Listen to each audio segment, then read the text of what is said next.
the Tibetan bowls have been in Tibet since before Buddhism arrived, more than 1,200 years. And unlike most of the rest of the Tibetan Buddhist tradition, they have not had much written about them. In fact, hardly anything at all.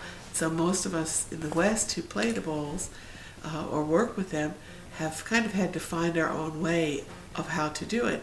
And that's what I did. When people say, how do you do it? I say, I get as present as I can and get out of the way, because the bowls actually know what they're doing, which is more than I can say for myself. But I would like to show you the things they have taught me about simple ways of handling them.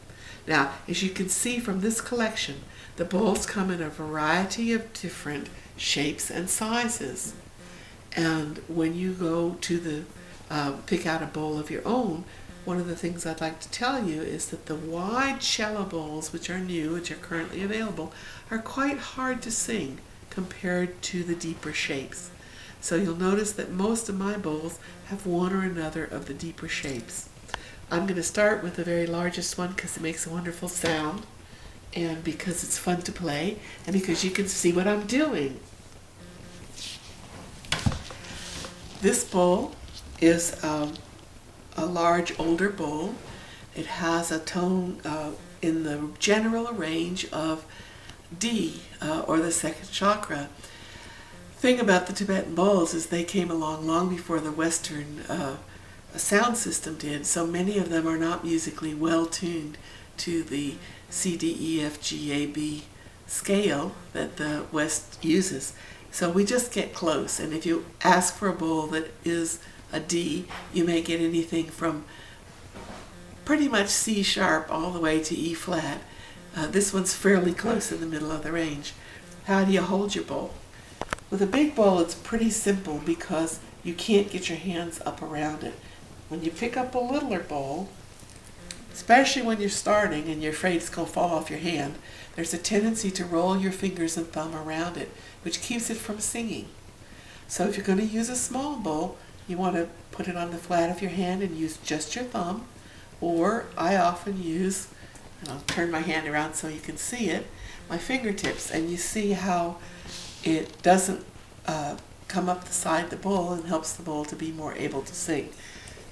With the larger bowls, especially if you're going to play them for a longer period of time, you may want to put the bowl on your hand in your holding position, whatever that is, and then put your hand on your knee or the table.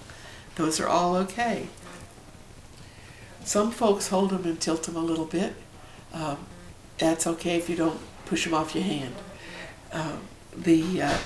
Anyway, my usual position with the larger bowls, just like this, fingertip hold on the knee. The next thing is there's a lot of ways that people hold the sticks. And you'll see many folks, just like they were trying to beat a cake. This is not a cake. Think about the energy coming from your heart, through your arm, through your shoulder, through your hand, through the stick, into the very center of the bowl. I hold mine like a paintbrush or pencil. Easier to hold, easier to control, and it seems like the bowls like it better. Often you'll see people strike the bowl or gong it before they start, and that's fine, and many bowls like it. Others just start to talk to them and they will begin to sing to you.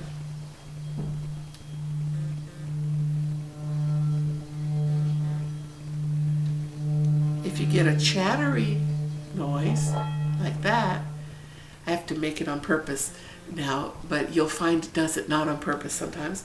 It's the bowl inviting you to slow down a little bit, focus a little more, and direct your energy more strongly toward the middle of the bowl.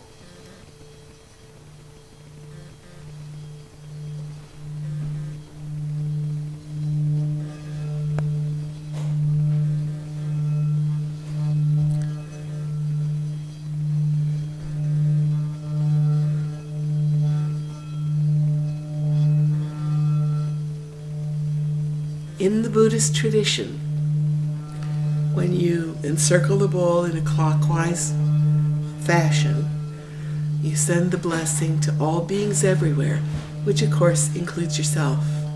In the Buddhist tradition, when you're working with a bowl for your own healing, your energy use, you circle it in a counterclockwise or anti-clockwise motion. Most often, folks use clockwise. You heard that little chatter when I started it up. That's because it was already vibrating. You can feel the vibration in the bowl all the way down your arm and into the torso, even before you start to hear the song. One of the things that I remind people is that we have this amazing belief that we hear with our ears.